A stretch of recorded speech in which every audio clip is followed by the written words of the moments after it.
Fuso starting grid for you. And for the second time in the 2015 season, Scott McLaughlin is on pole alongside David Reynolds.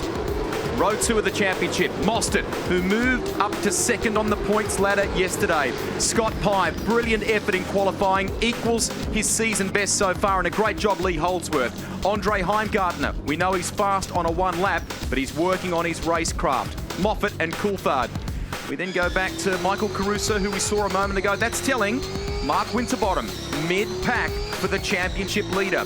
Rick Kelly alongside Jason Bright. Bright was pretty annoyed at Garth Tander after an incident yesterday on the opening lap in race 22. It was an awesome catch by Bright. Officials looked into it and said there was no case to answer. Lowndes, who was second in the championship coming into this round, is well down the order out of 19. Garth Tander out of 22. He's been a demon, Tander, at picking up spots along the way. They've just got to get those red cars to qualify better. So the updated standings after 2 races yesterday, 2 short sprints. We now have almost 270 points between Winterbottom and Mostert, who's moved up to second on the ladder. Chad Nailon, lots of points still on offer in this series. It's going to be an exciting second half still to come. And last race before we get into the Pertec Endurance Cup. When you think back to last year, McLaughlin got that win from pole position. Some fast guys at the back of this one.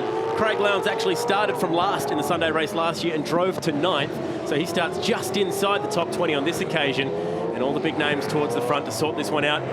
See how Lee Holdsworth goes off outside row 3 with Scott Pye inside him. So it's a bit of a mixed up grid, this one. The fast guys on the soft tyre yesterday, Whincup and Coulthard, will start out of 8th and 10th.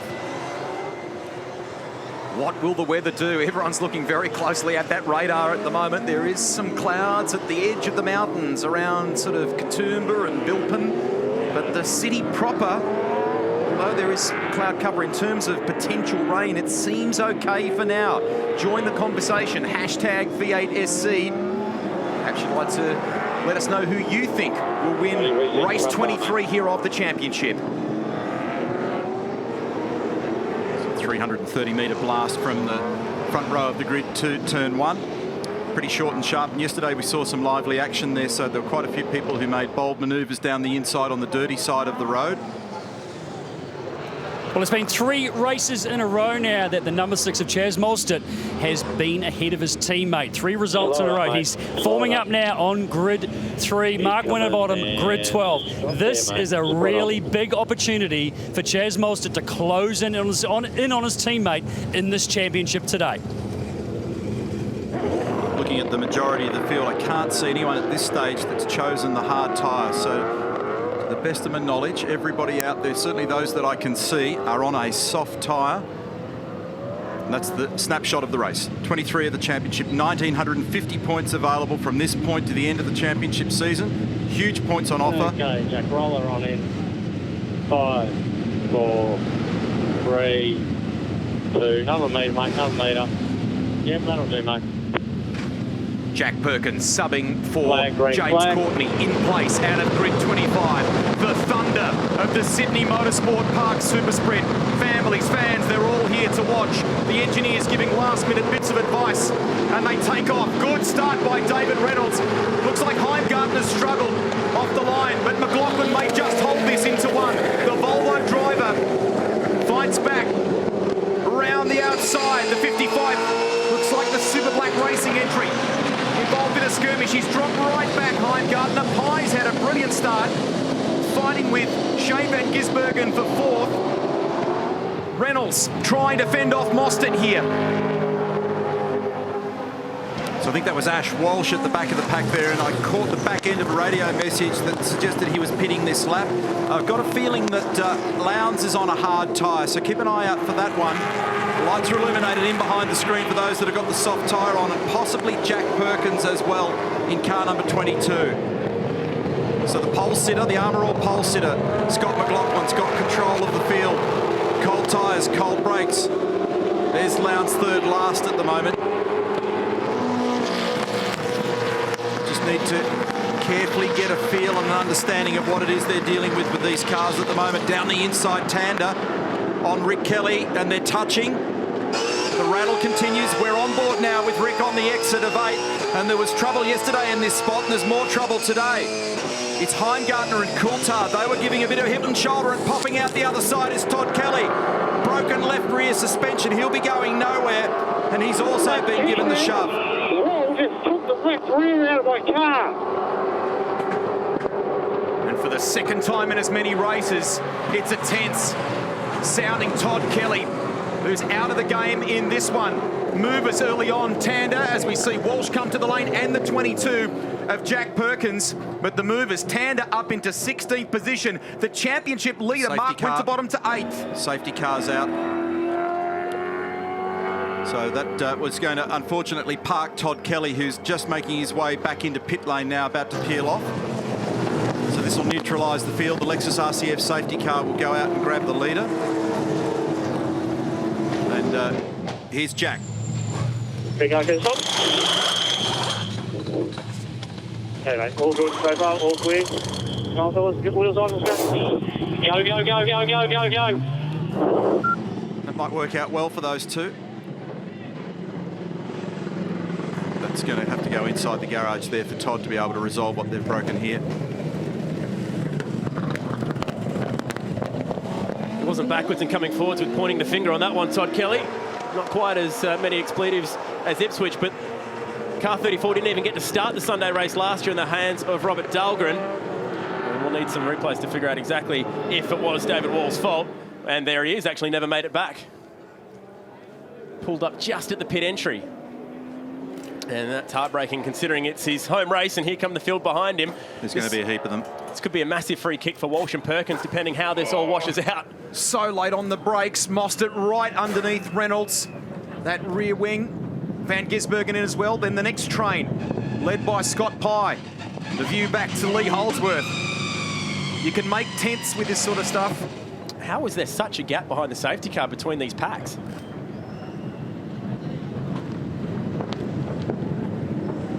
So people using it as an opportunity to bring fuel on now, get the first part of that mandate done. Lovely. Is this maybe one or two teams trying to avoid double stacking? Have they slowed down on the in lap to maybe avoid some double stacking here? Crew for the next car, please. Hold the hoses out the way, get the tyres ready. Hold the hoses out the way, thank you. Because it's the Nissans that look to be the ones that are going slowly in. We've got to go, go, go, go, go, go. The brake coming up.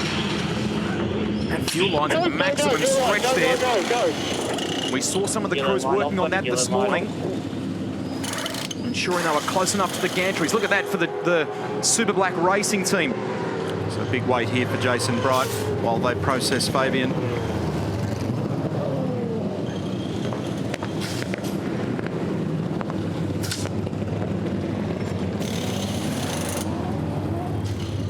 Pye trying to get around Bright as he rejoins. That's a disproportionate amount of time that Bright's had to sit there. That's awkward. So he's going to be right at the back of this pack now.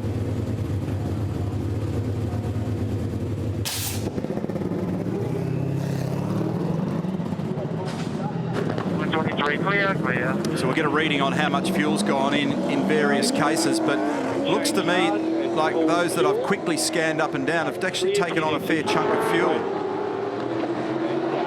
They want to be able to react if there's weather and not stand still for too long and only be governed by the tyre change.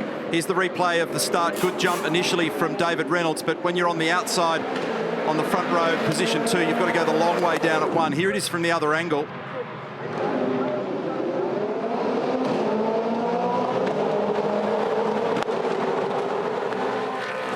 Squeeze on back there. Nice job, Lee Holdsworth, and it's very hard when you're 1 or 2 cars wide down there because of just how dirty it is on that outside line. Bit of wheel spin initially there for McLaughlin, and look at Davey just hanging out on the outside here, but it all works out nicely by the time they get down to the inside at turn 2. Watch this, Heimgartner and Rick Kelly. Remember, Heimgartner had a difficult start, has dropped back. Look at this, into turn 1.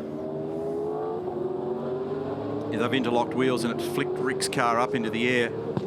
And then as a result of that, he would have had to completely clear the throttle and gather it back up, and it's pretty slippery out there. Here's the replay of what happened also on the exit of turn 8. We might learn a little bit more about the push and shove that was going on at the back of the pack.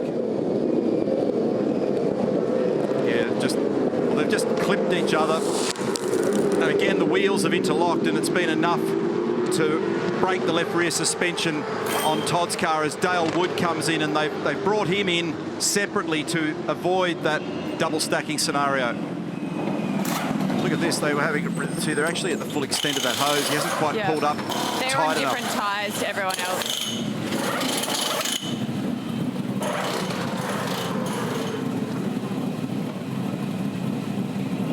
Actually, correction to that discussion about Dale Wood. He's actually come back in to be topped back up because they short filled him. They didn't get it all on.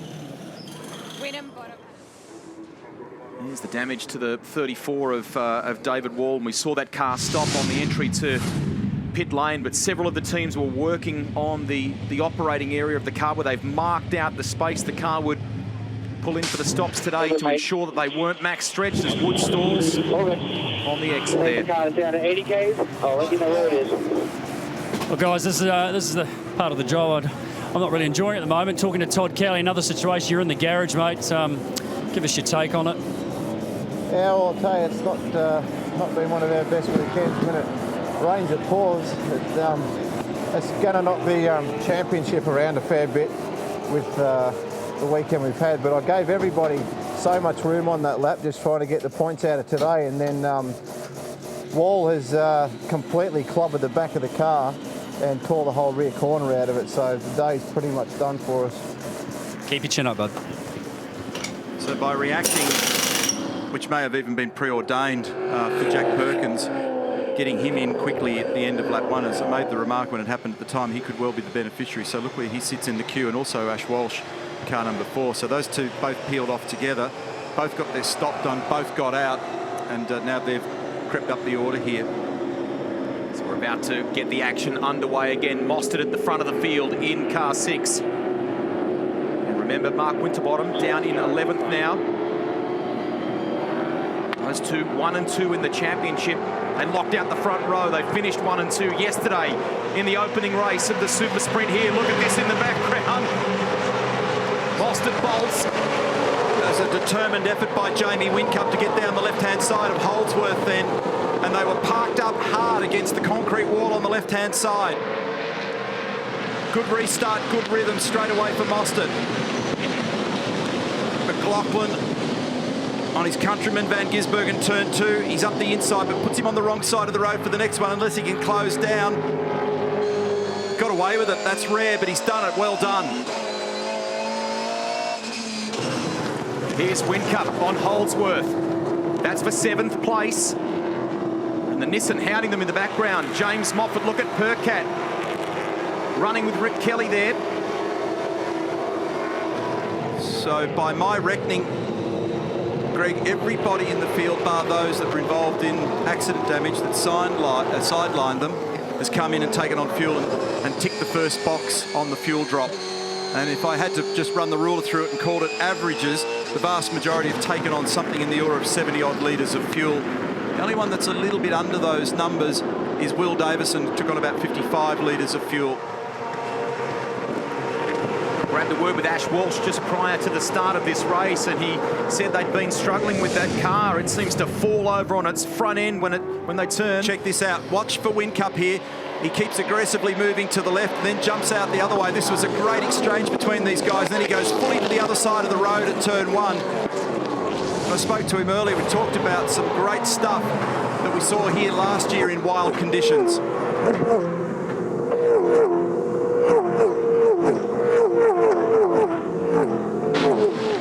So a couple of winners and losers out of the pit stop exchanges. Mostert finding his way to the front. Heimgartner and Pye, a pair of Fords that really lost out. Pye caught up stacking behind Shane Van Gisbergen. Rare that a Holden and a Ford would share a pit boom, but that is the scenario there. McLaughlin works away on Jack Perkins. Walsh and Perkins, though, what a move that was to come in on that first lap. Little did they know that they would find themselves inside the top 5 thanks to that safety car. Now, McLaughlin took on a little bit of extra fuel, so Richard Holway and his guys have decided to just sacrifice some standstill time in all that. Car number 33, they've got about 75 litres on And you compare that to example for Chaz Mostert, race leader, 60 litres of fuel.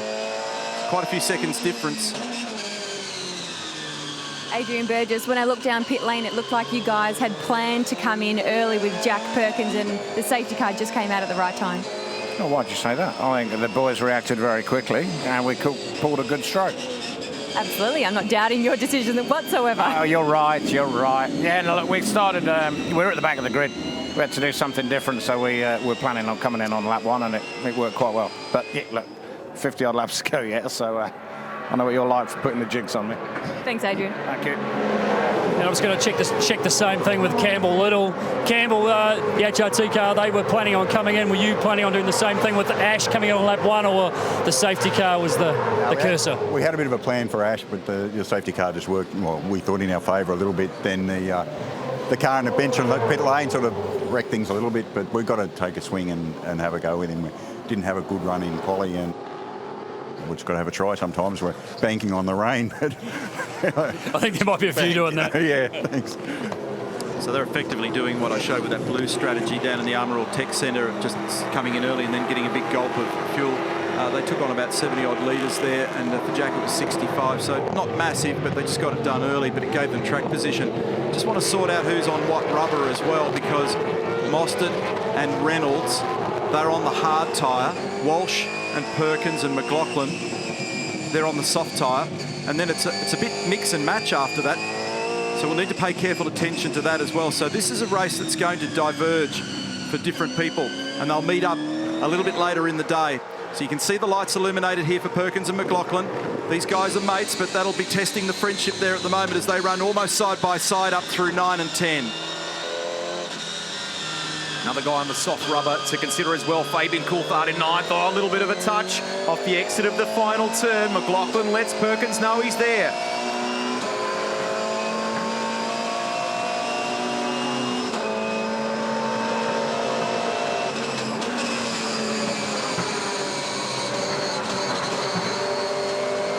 So you can hear Scott in the background there with the throttle, just having a couple of stabs at it. Now he's having a big break. Jack's initially left a bit of space, thought about whether he closed down and decided not to bother. The Holden was quite good in the high speed, but the braking and perhaps the slow speed turning wasn't quite as good. Now on board looking over the left shoulder of Perkins. These fellas are battling in the 4th and 5th positions at the moment.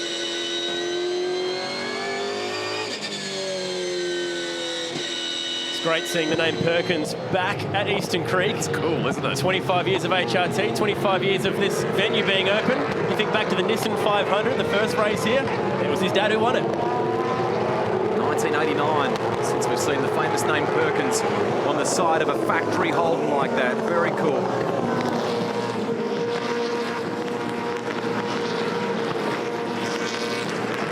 So whenever the field's got variation in tyre compounding as well, you're also going to see a lot of movement. So Fabian Coulthard, who we're looking at here at the moment, he's on a soft tyre, so they're informing Jamie Whincup of that at the moment. He's probably already spotted the light in the rear-view mirror, and that'll give Fabian superior braking and turning, and he can even place it underneath at the final corner.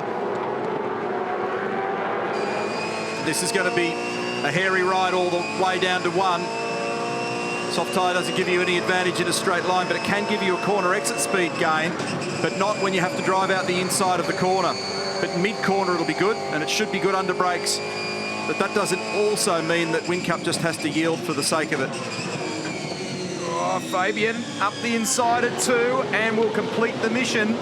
Great job yesterday by Jamie Whincup. He held on with that exhaust header issue and won his first race in 15. It had been quite a drought for the reigning champ. And here comes, again, he has a look at Shane Van Gisbergen and his countrymen, but can't quite complete it there, Coulthard. Shane just keeping it bay between 4 and 5 there. Just quarter of a car width to the left was enough to stop Fabian looking. But Coulthard should be able to get this done down the inside when they get down. In fact, he might get it done earlier than that. I was going to say he'll do it at 8. He'll actually get it done earlier. So Shane spotted him, sidestepped him and let him go at 7. So he's off after Jack Perkins now, Fabian Coulthard. A bit of a queue forming there as well at the moment.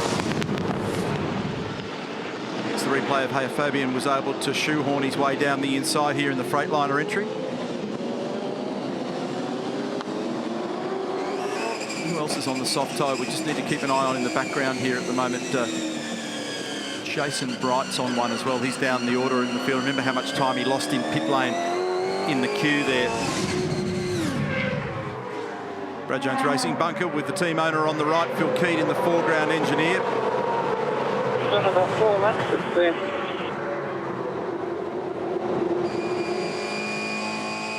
Whincup looks solid through turn 1 then, and you can see the back of Van Gisbergen's car was doing the fair dance.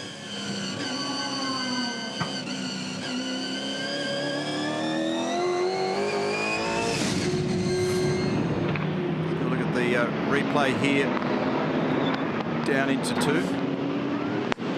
Ooh, that was close. So Whincup drove down there very, very deep, locked up the front right. There's a black flag and a pit lane drive-through penalty also for David Wall.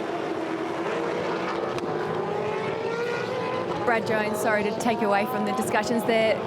After that safety car, there was a bit of a mixed bag in terms of tyre strategy. Fabian Coulthard at the moment on soft tyres. Was that always the plan? Yeah, look, it's hard to know what the weather's going to do, but we're hoping that it's going to rain in the last half of the race. It doesn't look like it when you're outside, but the map reflects that it probably should rain. So getting banked up the way we did and having a bad start, really, we didn't have much choice. We would have gone on this strategy anyway. So now, hopefully we can get him up to somewhere around Scotty, and then we're racing them. So we'll got a lot of fuel in the car. The car's obviously good on soft tyres, so we'll see what happens. Thanks, Brad. No worries. Jeff Schwarter to Team Penske. After all that great work, hard work that in qualifying, Scotty Pye did a great job, and then the safety car turning up when it did, the double stack has just ruined it a little bit. Yeah, it's a shame. I mean, it's the nature of the game when you're sharing a garage with someone. Obviously, we got caught by the double stack. It's the way the cookie crumbles. I think everybody here feels really good about the car in the long run. I think that, he's just going to keep driving hard, taking his spots, and we still get the wild card in the weather. We certainly do. So good luck, bud. Thank you. Just to reiterate that point, they share a pit boom with Techno Autosports, and there's going to be occasions where that will occasionally bite in a sudden and congested situation. Here's the penalty being served now by David Wall. Meantime, Scotty Pye's in this big battle. Remember Bright, who's on the left side of your screen at the moment, the BOC entry's on a soft tyre, trying to march forward. He's up to 17th, and that's continuing that little battle. So he'll have pace. Meantime, glimpsing the radar here, it's also looking as though it's socking in more from the north, the northwest, and the west. So I'll be surprised, to Bradley Jones' point, if we don't get some sort of weather event somewhere between now and the end of the event. Looks like Bright's going to try and complete the job here, but Pye will have the inside running at the very top end of the circuit. Bright on that softer rubber, the BOC entry through. That was the corner where he displayed some pretty good driving skills despite being backwards to the racetrack yesterday. Just put his foot down and kept it out of the racetrack. People have been talking about that on social media. It wasn't just the save, it was the way he gassed it up on the grass. It was awesome. Let's get back to the racing here, and Percat down the inside.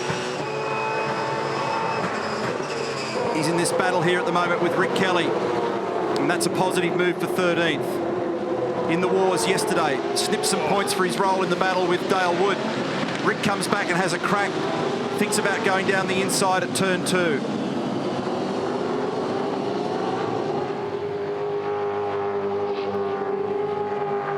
Saw the boss of Nissan Australia on the grid there before, Richard Emery. And here we go, on board with Jamie. He's vulnerable, Van Gisbergen. There was a touch, and Jamie's wide at 1. Ooh, that'll get the heart rate going. Not sure that he actually made contact, but if he didn't, it was super close. And he actually had to, he's dropped the spot and tangled it, tripped over Caruso. And Lee Holdsworth has gone through as well. This goes to show that if you have a hiccup and misstep, it costs. To your point, I reckon there was a touch. I'd love to see it again, but I reckon there was a touch through 1. Yeah, it was super close. And they both would have checked up as a result of that one. It's an awkward place just with having another car in front of you in terms of what it does to aero. It's got the feel about it, this race, doesn't it? It's a bit of liveliness going on. There are people on different strategies. There are those on hard tyres. those on soft tyres. People have taken on different levels of fuel. Look at this. There's some needle going on here as well. This is Fabian Coulthard right of screen, Freightliner. Jack Perkins left of screen. You've got 40 to go. These fellas are on the soft tyre. Jack substituting for James Courtney. We're on board with him at 1.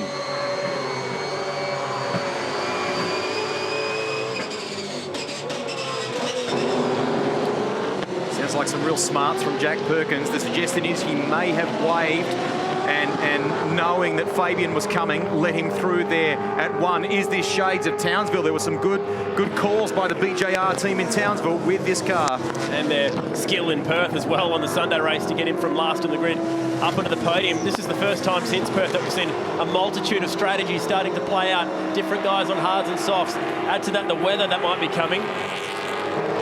And that was Todd Kelly running nice and wide despite the fact that he's multiple laps down. David Waller served that penalty drive-through. It's not going to hurt him all that much when you're 6 laps off the pace. Back with Winterbottom fighting his way in traffic. He's outside the top 10, qualified 8th. Tim Edwards, team manager here at ProDrive. Mark Winterbottom did a great job at that start. He cleaned up, I think, 4 or 5 people to move well inside the top 10, and then obviously the safety car turning up. The double stack has put him straight back where he started. Yeah, to be honest, less of the double stack. He's got about 10 seconds more fuel in than his teammate. And Caruso was backing everybody up, so essentially they were all backed up. So I don't think he actually lost that too much because of the safety car. It's just the fuel in hand we elected to take. Okay, good stuff. And I made that point a little earlier that it was 15 litres difference to quite a few seconds. Here we are with Holdsworth, position 8 at the moment. He's in behind Shane Van Gisbergen, and he's got Jamie Whincup just searching for a position there behind him at the moment. Whincup recovering from that moment before through turn 1. This is good for Lee Holdsworth. And we'll have a closer look at this now. So this is through 1. Do they touch here? Oh, it's close.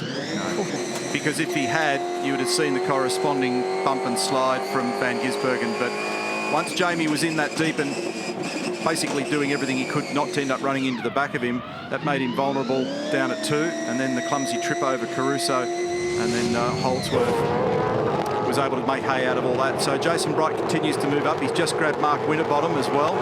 He's in 12th. Meantime, back at this battle here, Van Gisbergen, Holdsworth, Whincup. This is for 7th, 8th and 9th. A fair train developing behind these fellas as well. 1.5 seconds is the cushion from the ProDrive cars, Mostert and Reynolds. Walsh still in 3rd place. He's the first of the soft tyre runners, and he's actually held his ground well in front of Scott McLaughlin. In fact, if anything, he's opened a margin over McLaughlin. Remember, they came out of the pit lane together. They came in the start of the race together. He's edged out a margin of 1.7 seconds over McLaughlin on the soft tyre. So there's nothing wrong with the Erebus pace there. Little difference, as you said before, subtle difference. Maybe 10 litres or just under in what they took on board in the stops. He's recovered here, Whincup. Yeah, but they went out together, so he's opened a gap. Mostert's hard tyre pace is incredible. Fastest man on the circuit on that last lap, even though he's on the harder rubber. And there was talk about maybe the hard tyres being a little bit quicker today, given those changeable conditions a little bit earlier on. But we've seen their hard tyre pace all season long. Maybe using some strategy to get some track position during the pit stop window when it opened up behind the safety car. He's got Reynolds as a rear gunner, and then Ash Walsh in an unusual 3rd position. This train starting to form behind Shane Van Gisbergen. We saw a huge bunch of cars fight all the way to the checkered flag at the end of yesterday's soft tyre race, and it's absolutely on 7th and back. And this will help Jack Perkins as well, who's up the road in 6th, to just focus on cutting some good lap times. Good tweet yesterday from Lee Holdsworth to Shane Van Gisbergen. He said, well done, mate. He was holding up, remember, that freight train of cars, and he was able to defend the whole way to the line, Van Gisbergen. Got the compliment from Holdsworth. So Moffat qualified very well, and I detailed earlier he's had some pace here before. He had a good strong run in 2014. He's been battling to try and get on top of this car in the recent past. Want to stay in the backseat driving mode with him here at the moment. Let's go for a run down the straight into turn 1. Go for a ride the Nissan Altima.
great ride there with James Moffat. It was puzzled before because we were riding with James looking out the front of his car, and just while all that was going on, we saw Jamie Whincup drop down the automated timing order and then pop back up again, and here's what was going on. So he must have missed one of the timing loops, so the computer thought he'd vanished, but it was only temporarily. But he's making great ground at the moment. Jason Bright on those soft tyres is just marching through the field. He's up into 7th place now. Oh, we talked about that being a hot spot yesterday. Full rallycross mode out there on the outside of turn 3. You can hear the wheel spin. He didn't button off at all, Whincup. He just stayed with it, right foot jammed into the fire. 23 makes the move on car 2. That's Caruso v. Tander.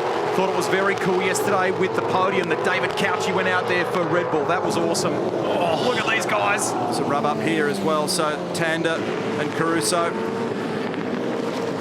Michael's got the inside line here for the right-hander at 8. Garth will try and crisscross. He couldn't get the nose tucked back down then to be able to do it.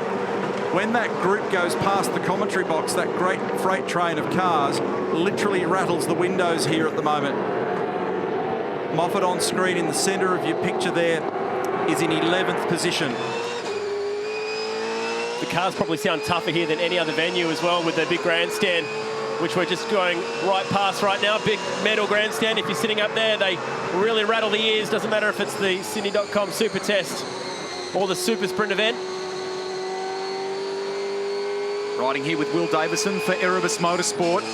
He said yesterday, if I was able to get the car within a car width of the apex without it stepping out yesterday, I was cheering, applauding myself. But he had a tough day. Will Davison. Tucked in behind James Moffat. That is the battle just outside the top 10. Bright has moved up as far as 7th now. So he's got to the front of that massive battle pack, making the most of those soft tyres. Impressive, given he didn't get that much soft tyre running yesterday after the lap 1 accident, and then that tyre deflating on him and ending up on the old drag strip down at turn 1.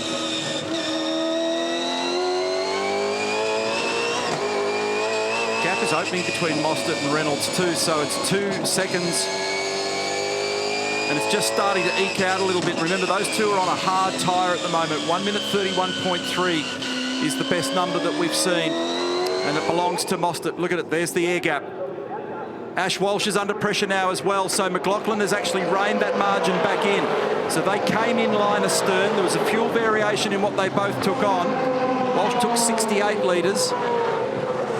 And McLaughlin took 76. So there's a tiny bit of time difference there. Oh, Scotty's big push in the middle of that corner, it ran wide, and then he elastic back in that margin, and now he's all over the back of Ash once again, who's run very wide at 2, and he sits a hand me. Look at that, it's on a platter.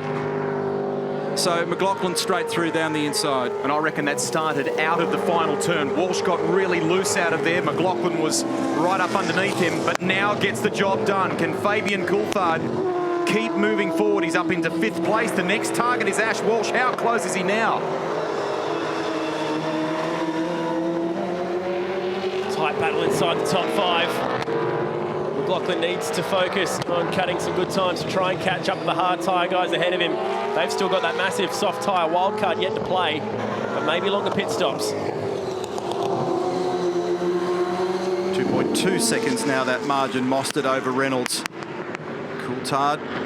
So tyres have dropped off the edge, I think, for Ash Walsh now. They've seen their best. So he's hurt those. Look at the gap already that McLaughlin has made over him. So +1 for Fabian Coulthard. Position 4 now for him. Look at that queue of cars. Down the inside, James Moffat. He's got a great exchange going with Jamie Whincup here at the moment. So that cluster of cars, so close. Look at Jamie going with the argument here. It's where Bright came unstuck with Tander yesterday at 9. It's on again in the little short shoot between 10 and 11.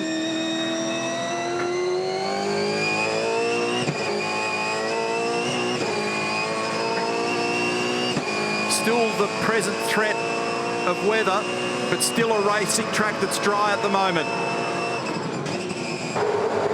Lowndes in. So second stop coming up here for the gentleman that's 3rd in the championship after dropping a spot yesterday. Look at that for a train of cars.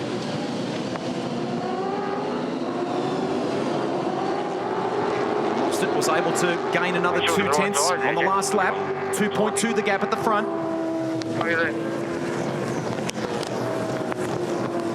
Turn your orange light on now, please, Leon. Yep, use the lead. How long, Couchy? Get a stream, please, do man. Stream, mate. Get a stream. 6 seconds, Leon. You've nothing around, mate. Clear to go. 1 second. All clear. It's a pretty straightforward textbook stop there for Red Bull with Lowndes, but we're also keeping one eye on this battle between Van Gisbergen and Lee Holdsworth. These fellas are 8th and 9th at the moment.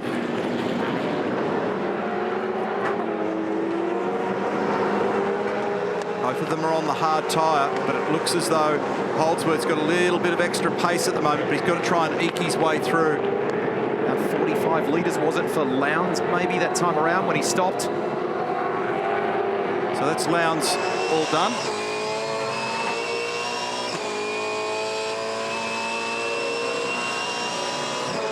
Look at Holdsworth here.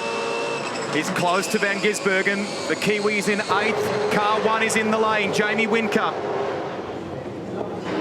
So he's off a hard tyre. Back to this battle here. Remember also there was a little alteration to the rule. Remember when I think it was James Courtney that Winton went on to a wet tyre on a dry track, and that created some political controversy. Well, there's an update on that rule. So before anybody can go to a wet, there needs to be a declaration from race control. It's just another little thing to file away in the back of your mind as we watch the reigning champion come in for his stop. Screen again, man, please. So back onto the soft. Car looks clear. All clear, guys. 3 seconds left, Joe Hub. Clear to go when you drop. Clear.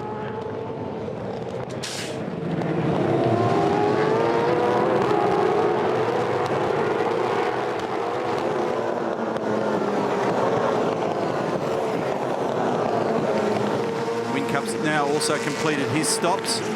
Look at this, it's starting to tense up here because James Moffat is now gnawing away at the back of Lee Holdsworth's car as well. So there's pressure being created in this pack. Van Gisbergen's doing nothing wrong, but he doesn't quite have the car speed at the moment to get fresh air around him. Well, guys, I'm not so sure if, with all the action that's been going, I heard if you realise where the Mostert-Reynolds race is at the moment, definitely after having a look at those fuel rigs, Reynolds has less fuel to put in than what Chaz Mostert does. So that gap where it's fluctuating a little bit is going to mean that those two are very, very close on who gets out first if nothing else happens. Yes, 5 litres difference, Murph, in their first stop, so just 5 litres, a little over a second. Frosty was awesome under brakes then with Holdsworth and the 99 already bunched up. Well, you can be. So when you've got another car masking you, you can make a whole lot of ground, and if it all goes wrong, you've got a bumper bar there to help you. And that happens plenty of times. It's a good run from Holdsworth and the Preston Hire Holden today. So there'll be plenty of people who talk about how much they were hurt in that first stop as well. Time to get the subbies. Subbies out, get the wheel on. Got a couple of seconds left. Go, go, go, go. Watch 99. Watch. Park up, after I go. Oh, so he ventures out behind Moffat, behind Holdsworth. He rejoins with about 50-odd litres of fuel going on board for the championship leader. So when I heard Chris O'Toole talking about the stubbies going under car number 5 for Mark Winterbottom, it makes me think that, and I didn't see it because there's lots to digest in those stops, but I've got a feeling they may have made a quick adjustment to that car as well. So if anybody goes underneath the car, adjusts anything, they need to have the incompressible jacks in there. So we clearly heard that on the radio. Meantime, the fastest lap of the race on his soft tyre has gone out in clear air, and those tyres have had a curing cycle. Lowndes has done a 30.9 meet time into the pit lane now. Shane Van Gisbergen, followed by Nick Percat, followed by Michael Caruso. Okay, when you're going nice and straight into the box, you'll have to drive round. Listen. All these guys are on their hard tyre. 3, go back to the 2, soft. 1, nice and straight there, mate. Turn your CPS light off for me, please, mate. Clear the side there, Whitey. Meantime, while this is going on, I've had the confirmation come through. They made a ride height change in Mark Winterbottom's car, so that was the reason the jacks went under it. And it was up, I imagine, in the rear, so they're looking for more turn in that car in the final stint on the soft tyre. Around 48 litres for Shane Van Gisbergen, who's back out on circuit. Here are the two Bulls, the Red Bulls, running together on track. The 99, will he get around Van Gisbergen down at turn 2? Van Gisbergen tries to hold it. Moffat's there. Gizzy up the inside, but Moffat will have the inside line. They come together.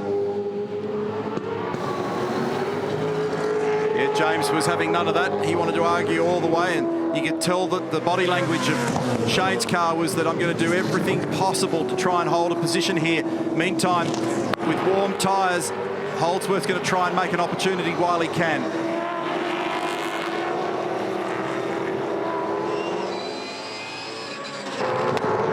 Down the inside and done.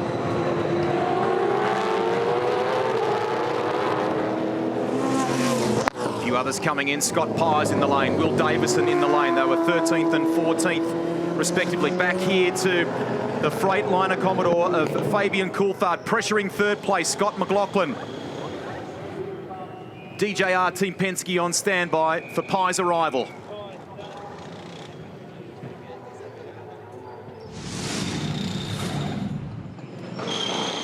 So this is a replay of the stop for car 5, Mark Winterbottom. There's the ride height change at the back.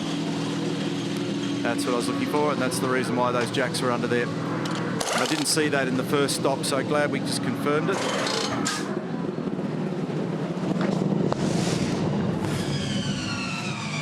Oh, what's going on here? So Lowndes and Whincup down here, and evidence of rain down there at turn 2.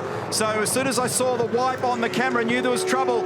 So the Red Bull's in strife at turn 2, and the heavens open. It's been predicted for the last 48 hours that we'd see rain today at Sydney Motorsport Park, and it's come. These fellas are 13th and 14th at the moment. They're on a slick tyre on a wet track, and you watch the pit lane leap into action here. Forget about strategy. It's about thinking on your feet. It has been declared wet.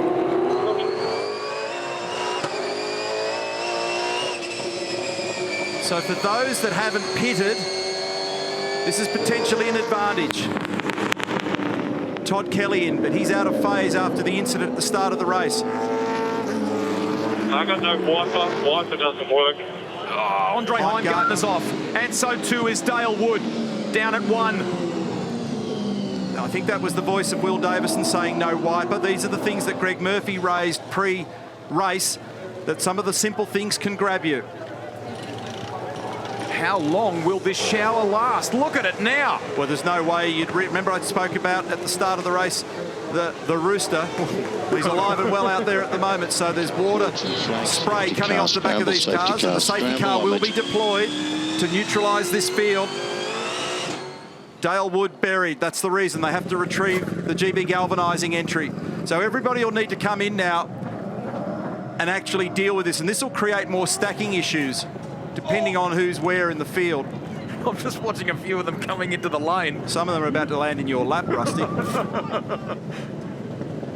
And in fact, Erebus just made the call then, with him almost in the pit lane. Will Davison was at walking pace, and then they told him to stay out, stay out. So he pulled out of the, was a gesture towards the lane, and then out he went again and kept going. Clear. Clear. They can't get 99 just coming through, mate. 97, you're clear. Clear for now, clear. Clear. Van Gisbergen gets ahead of Holdsworth on the exit of the lane here. In comes Walsh, in comes Jack Perkins and Jason Bright.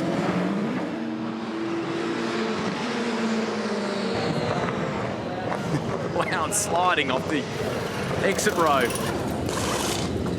Sideways his way up. Other thing to manage in these circumstances is the concrete apron. You can see it on the right. There it is in the foreground. So they're changing blockers on the front of the car here as well. And it's get out. We don't need it. Don't worry about it. That wasn't too friendly. That wasn't sociable. That'll maybe require a beer to square up after. Guys, have a thought for David Wall. He was in ahead of Scott McLaughlin. The team have had to send him around on those slick tyres another lap so that Scott McLaughlin didn't have to stack. So David Wall doing another 3.9 Ks around here on a slick tyre. And he's out of phase, so I guess given the drive-through penalty earlier on, that's a smart play if they're going to try and keep McLaughlin in the mix to try and win this race. Here's Wall, we were just talking about him.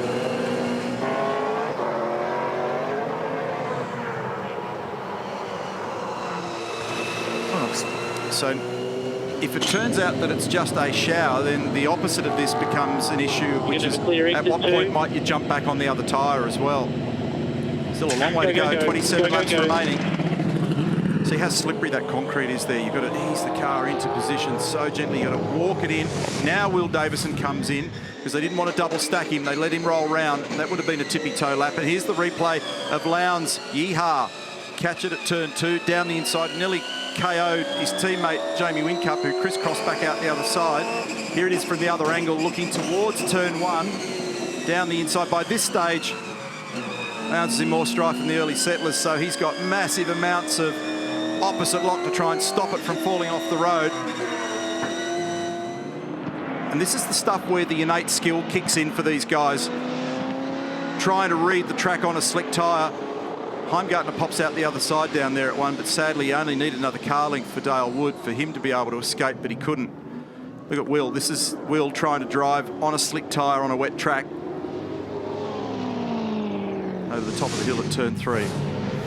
Guys, that rain shower came in very, very hard, very, very fast, but it has dried up very quickly in pit lane. It's almost stopped. Very light rain shower at the moment. So it'd be interesting to see exactly what happens and just exactly how long it's going to take for that track to dry out.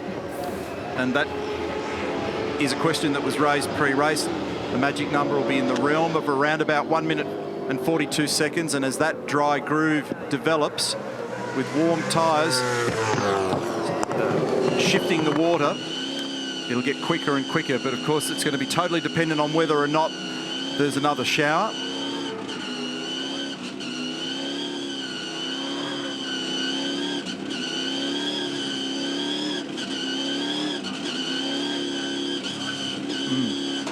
So we're humming and ahhing at the moment. We've got a feeling that Bright's also stayed out here on a hard slick tyre. Tooley on the job here, crew chief. That's friendly fire for please excuse me, can you move away from my racing car and don't alter the brake blockers, thank you. In the nicest possible way. Behind the Lexus RCF safety car, so we're scanning the timing because there's a couple of potential interesting plays here tyre-wise. Rihanna's talked about the weather and that downpour we've had, and perhaps it now starting to ease up, dry up. Who's made the brave call? So, is that a slick, hard tyre? You got your X-ray vision on there, Rusty? All right, Bridie, the safety car is maintaining 60. No rain light. The safety car is maintaining 60. So we're 7th in the queue. We are 7th in the queue. The cars ahead are 4th position. All the cars ahead are 4th position. There is Jack Perkins and Ash Walsh, the next 2 cars ahead of you, and then Fab ahead of him. Well, the team have confirmed that they're definitely wets, but the rain light's not on that car, so that's what fooled us. See the high intensity rain lights on the rest of the field.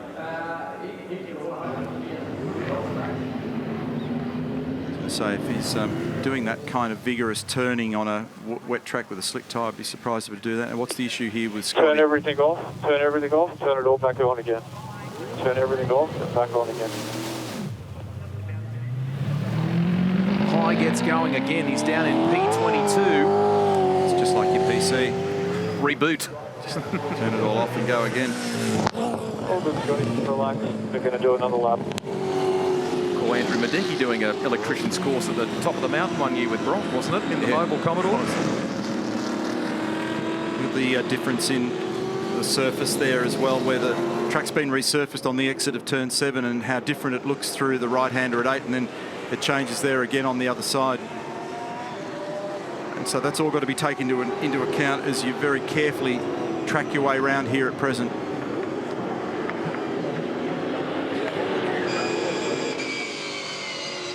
So there's also discussion on the radio at the moment of people getting themselves sorted, repressuring and sorting out their soft tyres in preparation for their final stint if they go back on them. It's going to be about making opportunities. So good strategy there for Brad Jones Racing with Bright. Used the soft tyre to advantage to get him back up the field. And because he sacrificed an amazing amount of time queued up. To go at the end of this lap. Safety cars should be in at the end of this lap as well. As we look at the top three here, just remember we're only just over half race distance, aren't we? So really there is a long way to go in this one.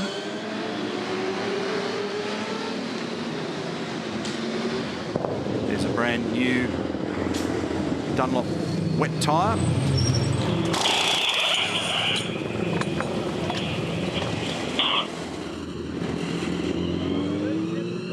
In fact, when they're brand new, with the release, the mould release wax on them, they're actually quite slippery. For the first half a lap or a lap or so. So ideally, it'd be nice to have roaded those and just taken the shine off them before you use them, but that luxury not afforded for them.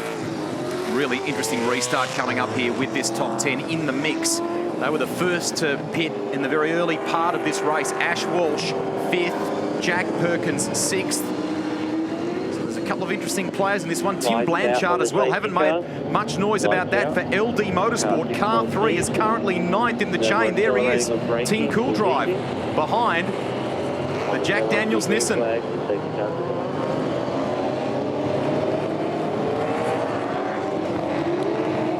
Expecting to get things back underway this time round. The lights have gone off the Lexus RCF safety car. Chaz Mostert will control the field.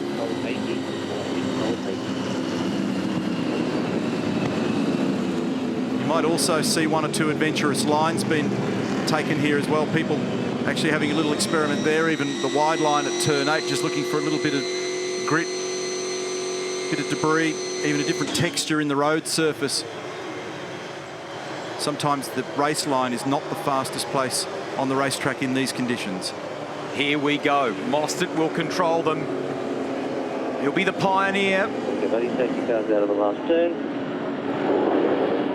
Reynolds hang with him once he mashes that accelerator to the floor. McLaughlin. Green flag, green flag, green flag. Good to go once again at Sydney Motorsport Park. Chaz Mostert, 2nd in the title race. Look at this battle for 3rd position, squeezed. The Erebus car squeezed wide. McLaughlin defends it. It's got trouble written all over it when they're 3 and 4 wide at turn 1. And they'll go down to turn 2 in the same configuration. Massive margin already for Mostert. Look at Bright. He's blazing. 3 wide into turn 2. On the outside of all that is Ash Walsh. On the inside of Fabian Coulthard, Jack Perkins in there too. Looks like Whincup was a little bit wide. Blanchard, in some trouble there. Coming off turn 2. Reynolds looking for traction. Walsh is in trouble. The Super Cheap Auto Racer closing as well. There's the championship leader, car 5, Mark Winterbottom and Jamie Whincup. And even though we can see the cars, when you're in the pack, you're just in a plume of dirty water. Wright is flying here, picks up another spot, moving by McLaughlin, who ducks back underneath him as they go around Corporate Hill. The Volvo retakes that spot. This is 3rd place in the race.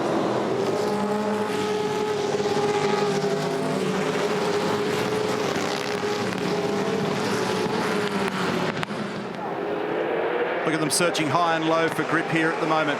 Keep an eye on McLaughlin. He's sweating on David Reynolds at the moment. Big plumes of water from the back of the car. The track is still well wet.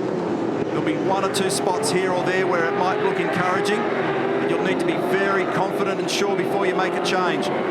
But it's confidence and surety there for McLaughlin down the inside to try and sneak up and put a move on Reynolds.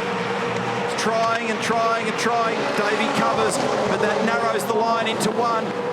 Scott forces the argument 2x2 in the wet at more than 210 kilometres an hour through the left-hander at one. Reynolds hangs on. McLaughlin fights back.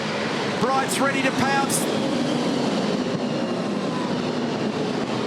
McLaughlin through. And that opening lap from Mostert was a 1 minute 45.9. Number we're looking for is about a 42. McLaughlin hanging on here. Bright's got some space between he and Fabian Coulthard. Look at the BOC entry, bit of understeer at 4. Kerry Rogers cracking a smile. He sweats. Here comes Bright up the inside of the Bottle Falcon. Charging in car 8, Jason Bright. Bright looks quick. So the settings in that car conducive to good performance, and off the road goes McLaughlin. He's run wide and sacrificed the spots that he worked hard to gain. He's in the clutches now of Coulthard. Reprieve for Bright and Reynolds, and McLaughlin's got to do it all again. Look at Bright searching for grip wide of the line at 8. It's all good news for Mostert. He's got 2.1 seconds. Look also in the background at Shane Van Gisbergen. He looks racy. So some push and shove down there at 2, and that was Whincup that got shoved wide. They're 3 to 4 wide down there. So that's a little bit of contact between Blanchard and Whincup.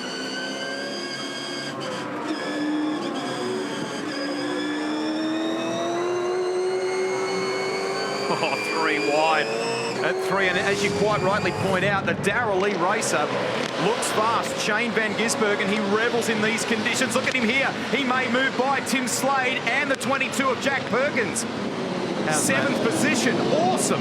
What a great image. 3 top-line drivers, 3 great cars, pushing to the maximum in conditions that are almost impossible to read and changing lap by lap, and Van Gisbergen prevails in that little battle. He's now 7th and absolutely charging. This is where the driver takes a bigger percentage of the argument in these conditions.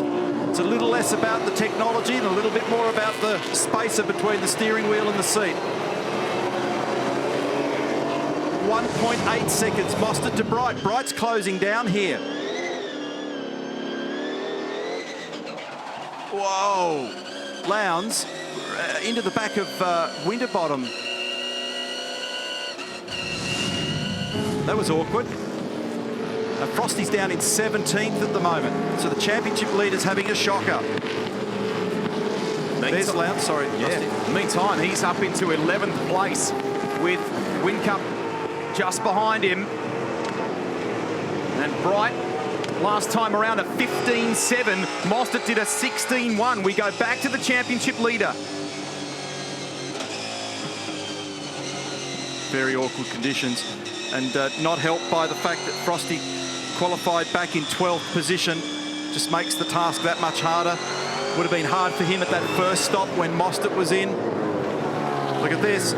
Coulthard blazing along here with McLaughlin. And hugging that inside of the road was Van Gisbergen. He was almost up against the pit wall, keeping those tyres cool.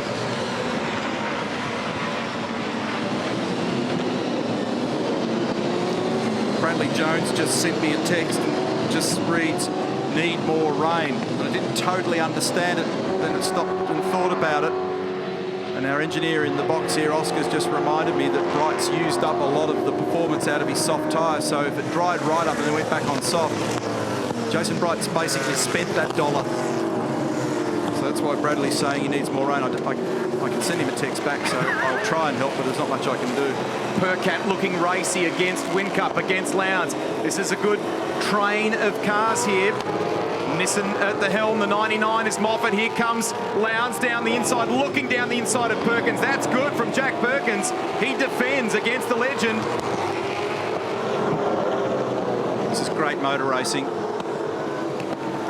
Look at Percat searching for grip out wide. In fact, beyond that, ended up just skating out onto the grass. Percat will get by Whincup here. Whincup's well wide at turn 8. bit Speedway style as they all search high and low for grip in some of the corners. And as an example, James Moffat in 9th position at the moment, being told, search for some water, try and keep those wets cool. So you'll start to see some adventurous line taking here as they go in search of water. See, Moffat actually disappeared out of the right of frame there a moment ago, doing just that, staying away from the race line. Look at this. Great battle on here between Van Gisbergen and Rick Kelly. Van Gisbergen is continuing to blaze through the field. He's up to 6th. Remember 2014 on the Saturday. He was driving like a wizard. It was beautiful display in car number 97.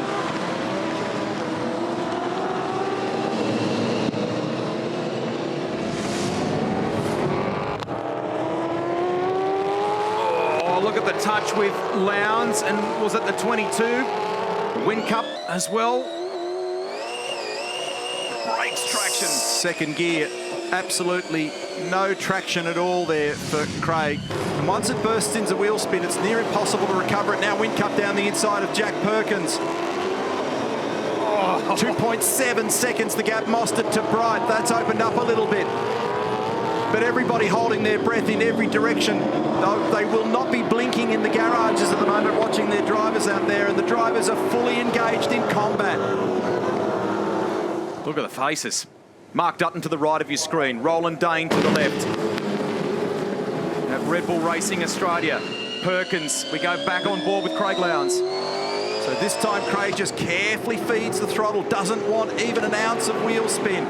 There's a pit lane penalty for Ash Walsh. I'm trying to read the penalty at the same time, read the play here. Have a look at the exchange going on here between the Nissan and the Holden. Lowndes fared poorly in that one. Now he gets back up the inside of James Moffat. Percat down the inside. Craig gives it back. It's a little bit of return of serve there. I think it's 15 all. And that's all good for Nick Percat. He has the inside running down into turn 1. The penalty was for car 4 for safety car restart procedure. We saw him well wide out towards the wall. Ash Walsh. Let's see what comes of that. He's in.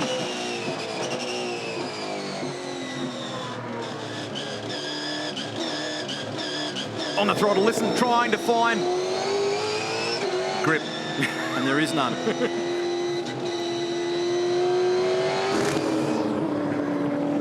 So Percat, here he is on screen, position 9 at the moment. James Moffat behind, Craig Lowndes behind him. There is more rain on the horizon. There's 19 laps to go. Big chance they'll get another fairly decent load of rain on this track before it's done. And then it'll be a question of trying to keep your wets alive. Though they've got 3 sets available to them, the last thing you need to do at the moment is 2 of the pit lane to get another set because you've worn the existing set out. There's the little crunch that we got excited about. And then Lowndes immediately comes back up the inside.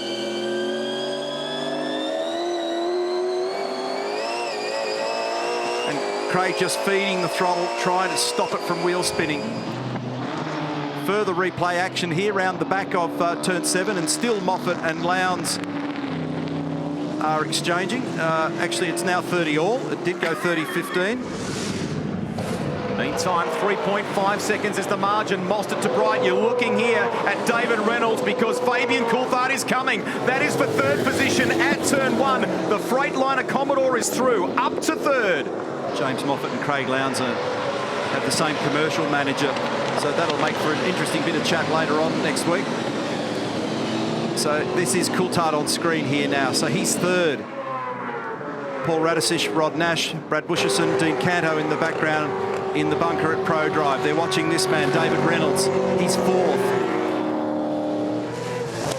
What a terrific race. Mostert's still got control of it though, and the margin's out to 3.5 seconds.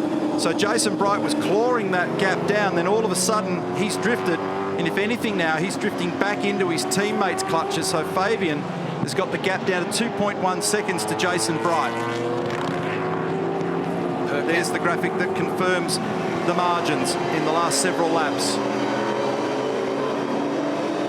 That's put a little bit of space between himself and Craig Lowndes. Percat in 9th, Lowndes in 10th, and we go back to this guy in the 99, James Moffat, and that queue of cars that includes the championship leader, Mark Winterbottom, 17th position in this race. The guys he's battling with, even though he comes in with a margin of almost 270 points, Craig Lowndes is 10th, and Chaz Mostert, second in the title race after yesterday's performance, leads this race. Now, who wants to toss the coin and play the game? Who wants to blink? We're starting to see a complete reduction now of the spray at the back of the cars in several spots around here. So the rooster tail I talked about, and the crossover time I predicted it was 1 minute 42, and that was the lap time on the last lap for Chaz Mostert. Hey, Brett Jones, I know that you sent Neil Crompton a text before asking him to deliver more rain. You know he already thinks he's God, so please don't make him think, you know what I'm talking about. Hey, listen, who's going to be the first to blink here, and what time are you looking at really as the changeover point, do you reckon? Well, for us, we've already gone past that point, and normally we would have bought one of our cars in by now, but we're very vulnerable. We need rain because we've only got hards to put on the car. So the longer they stay out for our team, the better. Because honestly, I think we're in a fair bit of trouble. So if it does dry in more, what's your thoughts then on the tyre you are going to have to put on the car if it does go back to those slicks? A red flag would really help. Like just stop the thing. Well, ask God if he can do that too. Maybe Crompton can organise that for me. Look, I think for us, we're going to hards, but in these conditions, soft's going to last even longer. So that safety car, when the rain came, really worked very badly against us. Even going onto the hard now, we would have been fine without that safety car. So, we set the cast the die pretty early on, so we just need to roll with it and see. The good thing is there's no wind, so the water's going up and down, and so no one's brave enough to come in yet. So hopefully we'll get away for another 10 laps with and just work out whether we're going to limp to the end or go on to the hard. What did you feed Bridie for lunch? I don't know, but he needs to take it to a few more meetings. He's on fire. I thought he might have had a bit too much air in the tyres, but he's keeping that pace up. He's doing a magic job. Good on you. Thank you. Tim Edwards, we've got 17 laps remaining in this race. How good are your weather predictions? I don't think we're going to see any more rain. And I think we're going to be a couple of laps short as well for time certain. So, yeah, I mean, we're not that far away from going for dry tyres, but the reality is you've got to weigh out the pit lane time and all those other factors. So we'll see. But I don't think we're going to see any more rain. Thanks, Tim. Watching Shane van Gisbergen slide further up the field here at the moment. That's for 5th now, and the next guy in his gun sights is Scotty McLaughlin. So he's continued with that great pace. It was a 1 minute 44 last lap for Shane, but he was dealing with traffic. Mostert we've seen in the 42s and 43s. So that was Bradley also confirming what we thought before, that the soft tyre that Jason used has well and truly done its job, and if they went back on hards on a semi-moist track, it'd be a very, very difficult proposition for them. A bit to play out in the remaining 15 and a half laps of this race, just on Van Gisbergen. Let's have a look here as he battles with David Reynolds. The replay at the top of the hill. Just watch for Van Gisbergen's hand here, we're told. Remember, they're doing 250 Ks more per hour on the run into turn 1. Sure, bro, I'm through. Thank you. Supreme car confidence, isn't it, when you can look across like that? Remember, the terminal speed of the car down there is not much different in the wet than it is in the dry. So Shane's got enough in reserve mentally to be able to just look across. Steve Hallam enjoys the irony of that, and a bit of a thumbs up and away he goes. But he's circulating quickly at the moment. So James Moffat and Jack Perkins continue. Here's Jamie Whincup in this, Garth Tander in as well.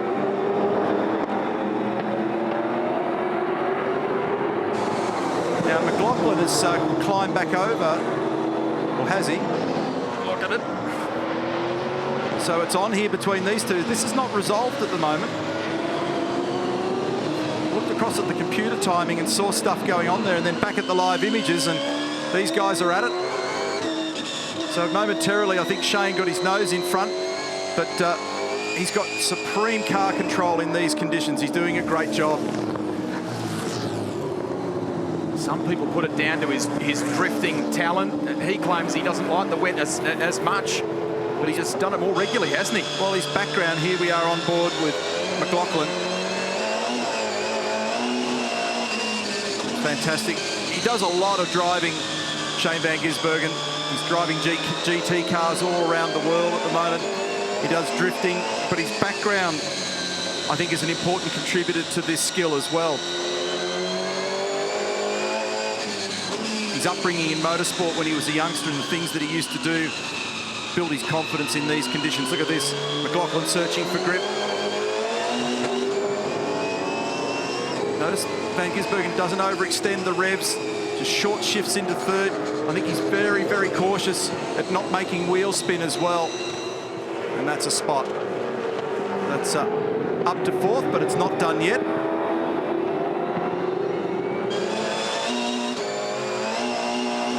Richard Holway, the engineer for Scott McLaughlin, was making sure that there was lots of adjustability in that car for this race in case we got these conditions. Back to Mostert, race leader, 4.2 seconds over Jason Bright. Check the gap for you, there it is. Noting the lap times there too. Call, mate. Just keep an eye on the pit lane. That's the call from Chaz. See, there's no evidence of spray there. There's a reasonable group, but of course, if you came out of those wheel tracks, Rusty, you'd be in lots of trouble. So you'd probably get away with it here, but I think it's still just a fraction early. There's a little bit of spray. That's significant, those points. Remember, it was almost 270 points, the gap between Winterbottom and Mostert. If it stays like this, Mostert will take a big chunk from Frosty here on Sunday afternoon.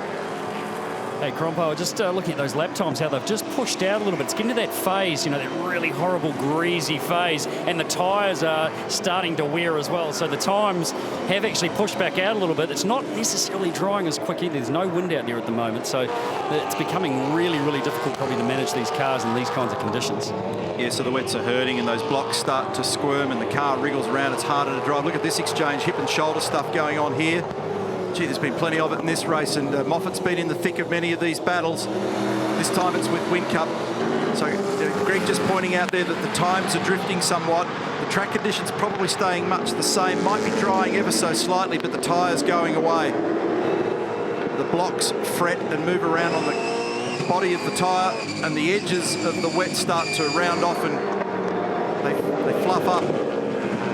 So the cars end up being very, very difficult to drive in those circumstances, but to drive through the pit lane at the moment would be very costly on the clock. About 11 to go. 11 and it would take a long time to get the dry tyre back up to speed. It's about 32 seconds excluding the stationary time to transit the pit lane.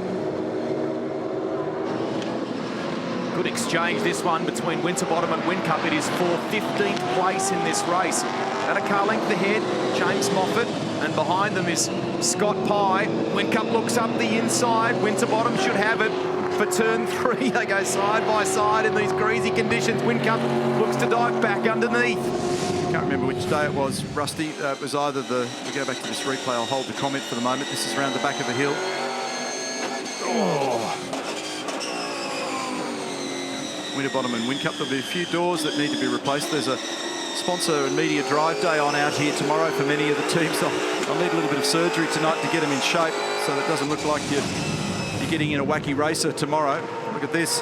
Gaps narrowing also between second and third. On either Friday or Saturday, you may recall, I jumped into the pit lane and talked about the tyres, the wet tyre in particular. We had a look at the blocks, look at the damage in the right rear corner there of Jason's car. And one of the things that's notable... Good work, good work. Find the wetter part of the track to keep those wets cool. Find the wetter part of the track to keep those wets cool. One of the things I talked about is that in the spectrum of wet racing tyres, the Dunlop wet tyre used in the V8 Supercars Championship is a very hard wet tyre. And so it's very hardy, and it can deal with these semi-drying conditions better than most extreme wet tyres, which are often very, very soft. So as I even look out of the commentary box window at the moment, the number of people that are weaving all over the straight in desperate search of water is pretty extreme. They're all now, I think, beginning to struggle. Is that what the Brains Trust, including Wally Story, Brad Jones and the team at BJR were looking at? What to do here? And that would, I guess, take into account the radar as well. Will we get a splash? Maybe a little shower again. Coulthard keeps the pressure on his teammate for second. And I think they'll also be just trying to figure out how to best manage their two drivers here. I think the window's closing, or if not closed, to come in and try and stick a slick tyre on now. By the time you transit the lane, rattle the wheel and tyre on, go out there and get it up to speed to be effective enough, you wouldn't have enough time available to you with only 12 laps remaining. 5.6 seconds is the lead that Mostert enjoys over this pairing. Mate, about 8 laps to go, 7 or 8. So, yeah, it looks like it's going to be these wets all the way to the end. And that's because Brad thought we would go time certain in that interview before. Scheduled still to have 12 to go, so we'll talk about that as Coulthard comes up the inside, bright wide at the final turn. Freightliner Commodore moving through, they go side by side, the teammates. Bright not letting this one go.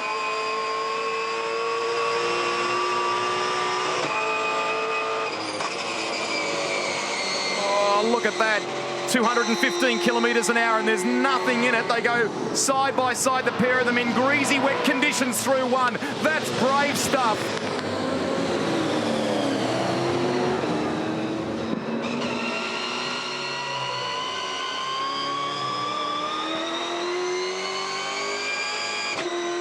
Look how gentle Jason's use of the throttle is.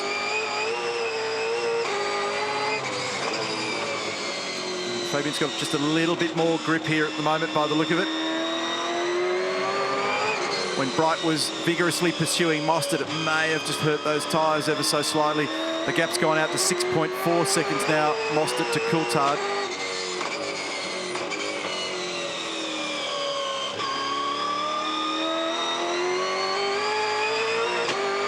Just very, very deliberately progresses the throttle from 0 to 100% over many, many metres. Watch again coming out of turn 8, the hairpin. Come back to that. These guys are just in the 10. Rick Kelly 9th, Michael Caruso in the 23 is 10th.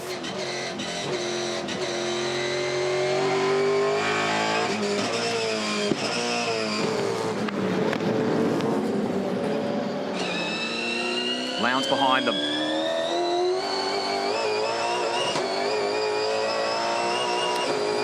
Lowndes knows the importance of every one of these points, and he's just outside the top 10 here at the moment. Caruso looking to make the move on the inside of Rick Kelly, his boss. Interesting to note, Van Gisbergen last time through a 1 minute 42.4. He was 2 seconds quicker, almost, than Jason Bright.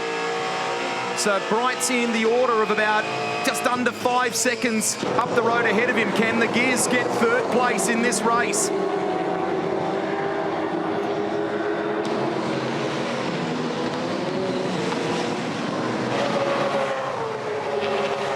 So into the pit lane here for car number 99. Damage to the front of that car. Might have to go and get me.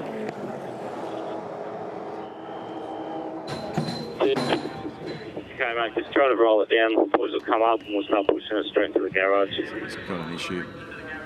Yeah, the boys will come get you. Well, it's a shame after a vigorous race. He was in the thick of it. There's no one in the fast lane, mate, so swing it out and then go in. He said to us recently on Inside Supercars, his future at Nissan still not sorted. So this is him on the left, James Moffat.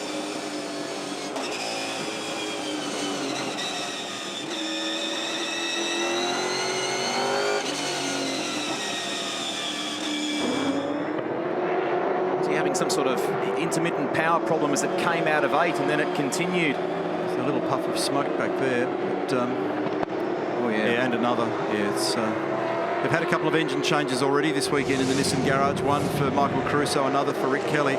Meantime, there is Rick on screen with Craig Lowndes. They're still in dispute over 10th place. Lowndes is 10th at the moment. Now, Van Gisbergen's worth keeping an eye on here. Good job. 10, have a think about those bars, mate. Great drive, Jack Perkins knocking on the door of the top 10 in the 22. He moves by Rick Kelly. That's for 11th place. Jack's done a very good job all weekend.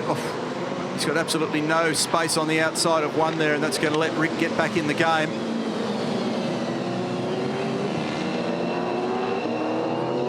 So Van Gisbergen is 10.6 seconds from the lead. And as Rusty pointed out a few moments ago, he's making lap speed too. We're looking at Perkins. Oh, once Rick's out there in that greasy stuff, that's going to cost him a lot of time, so that also allowed Tander to just sneak on by as well. Not a bad performance when you consider that Jack's got nothing like the kilometres and he's exchanging punches and lap for lap with the senior driver in Garth Tander in that team. James Moffat, that's a really tough way to end the day after what was a really action-packed race. Yeah, you're not wrong. It dropped onto 7 cylinders just after that pit stop for the wet tyres, so I was a bit of a roadblock as it was to plenty of blokes out there, but then something's failed, so fortunately it did it coming onto the straight, so I could roll it back into the garage, so I didn't have to walk too far, but not great DNF, and lost a big chunk of points, so need to sort out the reliability.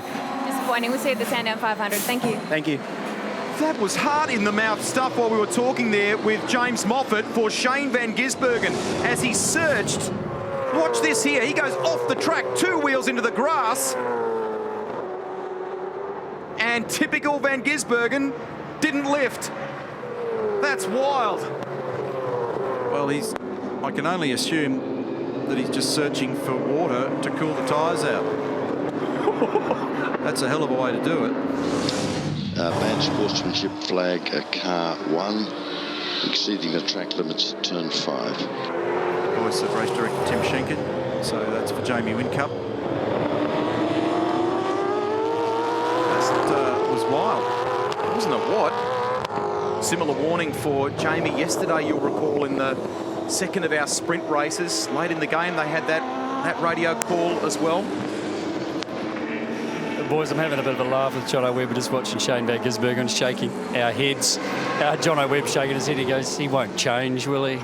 No, he's still a kid at heart. There's nothing different about him. And, give him a bit of wet weather and you just never know what's going to happen. So initially I thought he'd maybe done it by mistake, but I reckon we'll probably see it again this lap knowing him. Yeah, probably will. He actually, the irony of it all is he says he doesn't actually like the rain very much. He's pretty good, though.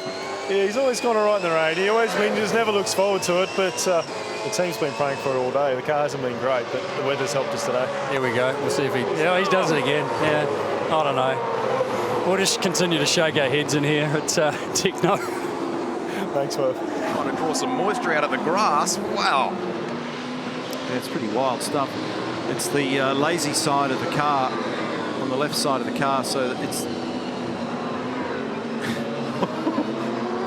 So the point I'm making there is when he gets down to turn 1, at least the bit that's doing the hard work's not covered in mud. Here it is again. Just in case you missed the point of what's going on there, it's probably at least 250 to 260 kilometres an hour. That's Jason Bright in the foreground, and he's on him here. He's still got the same margin to the lead, so he hasn't really made a big impression on Mostert, but he has on Jason Bright. It's 1 second, and that's what it looks like through the screen. Will Brad Jones be able to hang on, get 2 cars on the podium together like they did at Winton last year with Fabian Coulthard and Dale Wood? He's coming. Van Gisbergen is coming. Well, hang in here and just watch over his shoulder as he rides behind. Now, Jason's run very wide there, but he might also just be searching for some water. I wonder whether or not he'll do it on this lap down the front straight. So he's making his way up now to turn 9 in this right-hander. He's got much more pace at the moment than Bright. You can see it.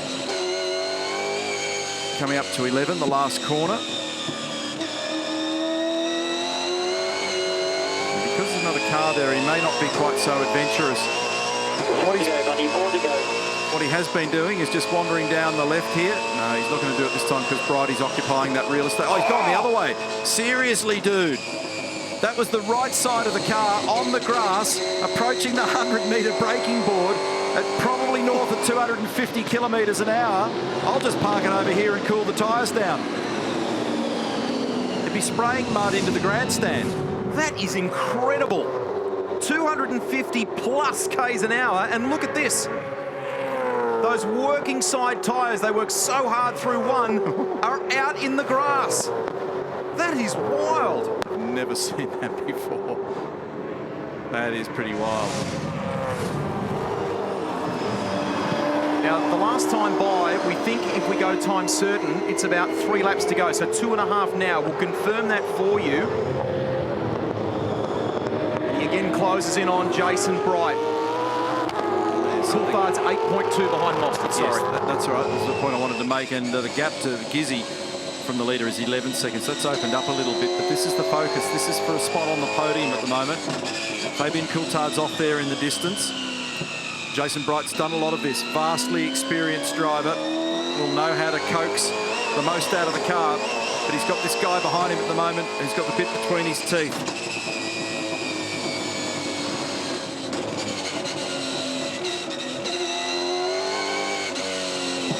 It's just great to ride on board. Jason's just trying to slow it down mid-corner to get square a drive. Here we go again, another run down the straight. This time he chases him. And chases him all the way to the left. He's a real threat now, Van Gisbergen. Great straight line handling from the BJR Commodore, though. He had a good run down the straight, Jason Bright, and gets a car length on him as they come through turn 1. But it's the next part of the track where Van Gisbergen claws back that time. But Bright just recently joined the 500 club. More than 500 V8 Supercar Championship race starts. Look at this. This is a run this time for Van Gisbergen. He's got good traction and a decent run over the hill. He throws it down the inside. There's contact. That's a sad end to this exchange.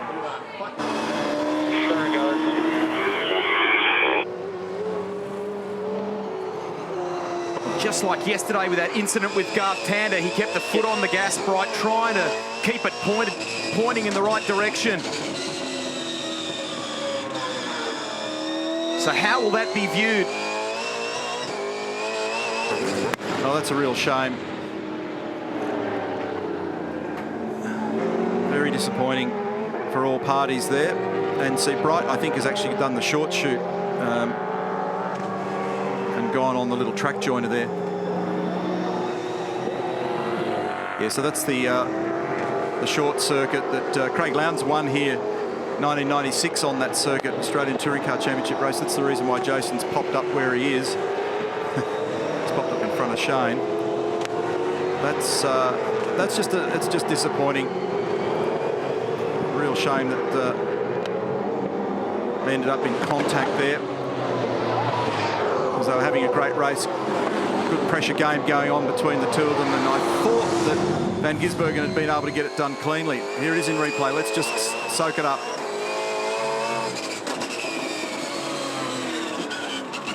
I don't think he's far enough up. And I reckon at that point Shane knows that it depends on the angle you look at it. They'll need to also look at the data and the onboard here. I can imagine the view inside both garages. It won't be hard to read. So what Jason's done is just grabbed a gear here and then driven up over the top of the hill and popped out the other side. Jonathan Webb's face tells the story. And that helps Scott McLaughlin a little. McLaughlin in 5th position. We go back to Fabian Coulthard, 2nd, 9.2 behind Chaz Mostert. Now, apart from anything else, Brighty can't snip all those corners out of the racetrack without someone saying something, I imagine. And he's currently still being shown in 3rd position, so maybe the view of race control for driving standards observer Jason Bargwana and the stewards in there that they need to just digest all this a little bit later on before they get too animated in the moment. I think we're coming up to the last lap here, so another masterful display from Chaz Mostert. Remember, I've been talking about if he can continue to convert this qualifying speed he's showing. The leader car 6 has commenced the last lap. To race results, he's going to be a big championship threat in the back half of the year. And he's doing precisely that out there at the moment. He's got 9.4 seconds in hand over Fabian Coulthard, and he's just driven a beautiful race. It's been a brilliant performance. He was a hard marker of his own performance on Friday. They didn't quite have the car where they wanted it. Came out, bang, 2 pole positions back-to-back. He now has 10 for the season. Did that yesterday, but it's the conversion that he's been working on. He wants to do that more regularly, and he's made a significant gain in points terms here. He's second on the ladder. He'll take a chunk out of the lead, held by the guy in the same garage as him. Mark Winterbottom is currently in 16th position. Craig Lowndes is 10th. But it's been an awesome drive from Chaz Mostert.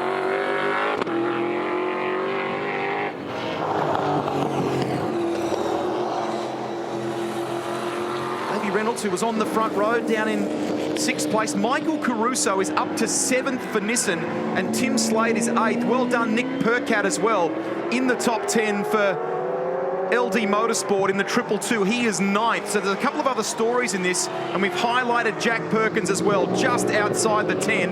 That's awesome. In car 22, subbing for James Courtney. The story is this bloke rushing into championship contention. He climbed to 2nd on the ladder yesterday. It was a masterful display in changing conditions. Good job. It sure was a good job. Chaz Mostert takes out the final race of the Sydney Motorsport Park SuperSprint. Coulthard will grab 2nd for Brad Jones Racing. Now, Bright will cross the line in 3rd. We've crossed the line P3 there, mate. We've crossed the line P3 there. Great work today. I know it feels like it was a long day. We started really far back, but I'm pretty proud of what our crew's done there. That's double podium for me. I understand from race control it's still being looked at, though, that shortcut, obviously, so that's work in progress. Mate, and your request for donut. I'm sure you can hear Camo, buddy. We don't really need big weights anymore. Request for donuts. Chocolate with sprinkles. So who has 3rd? Van Gisbergen or Brighty? Hey, that's nice. Good battle with those guys throughout the race, and there was contact, obviously. Yeah, I almost sensed with the body language after the shunt, the way Shane moved his hands, that he kind of dropped his head and went, oh, damn it. Anyway, that'll be discussed later on. It was a sad end, but this is a great celebration for this fella. He's done a great job. That's his engineer there, Adam DeVore, who should be proud of his efforts. He's moved his career tally on to 8 victories in V8 Supercar Championship racing. And let's have a look how Jason responds to it. He's like, yeah, okay. It's not like he hasn't done a bit of it before, Jason Bright. I'm sure there's still some emotion in all that, though. But terrific work by everybody at ProDrive. And the Pepsi Max crew have prevailed again today. It was a margin of 7.6 seconds in the end between Mostert and Coulthard. Bright showing in 3rd, but we're not quite sure how they'll deal with that. And then Shane Van Gisbergen next, followed by Scotty McLaughlin. Well, the Drifters put on a show here last night. Right now, it's the V8 Supercar drivers, just like we saw in 2014. The important thing about that for Mostert is that was a very hard race, Greg. Varying conditions. Look at this.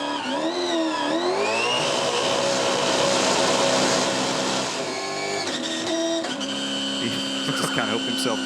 The stuff that we saw left and right at the straight was pretty remarkable at high speed, just trying to find ways to cool the tyres. I'm just disappointed for both he and for Jason that what was a great pressure exchange between the two of them ended up in fisticuffs down there. It seems as though the temperature's low in terms of their reaction to it, which is good. But they're both driving very well. I was going to make the point, though, Greg, that we've seen great one-lap pace from Mostert. We've seen terrific sprint race pace from Chaz Mostert, Bathurst champion, notwithstanding, so we know he can play the endurance game. But a day like today, you get a lot of stuff thrown at you. Dry track, weird strategy, jumping onto a wet tyre, trying to make it last. When you can put together a win in those circumstances, you're beginning to build your repertoire to the extent that you can really be a championship threat. And I just had unofficial confirmation that we think that Jason Bright will be awarded 3rd place. I suspect that'll cause a little bit of discussion, though, so we'll wait and see what the official view of that one is. First for Brad Jones Racing since Winton last year, but they've had 2 cars on the podium. Awesome stuff. Fabian Coulthard and Jason Bright. And this guy had equity in it today. He wasn't just cool and calm behind the wheel. He radioed the team at one point and said, okay, keep me aware of what's going on in pit lane. Let's make that call together. He's stepped it up, Chaz Mostert. We know he's got the qualifying form. He is raced into championship contention. Mozzie is the man at Eastern Creek, Sydney Motorsport Park.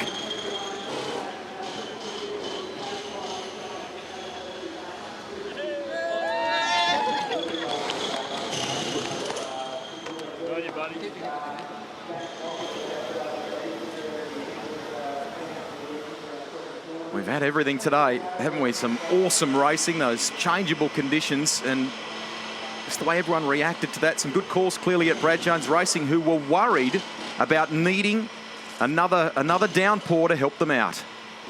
Chaz Mostert, what a weekend. You have had 2 pole positions, 2 race victories, on the podium at every race, and a perfect race for yourself. Plenty of action behind you, but you were out front. Yeah, big thanks to the team. Did the right strategy, pit at the right time. Coming in on that in lap with the rain on the slicks was giving me bad memories. Last year on the roll-up lap we speared off. So yeah, it was good to get back out there and maintain the lead. And yeah, it all come down to strategy. Obviously the rain played a big part, and the car was pretty good in the rain. So we take anything out of it. It was a pretty good day.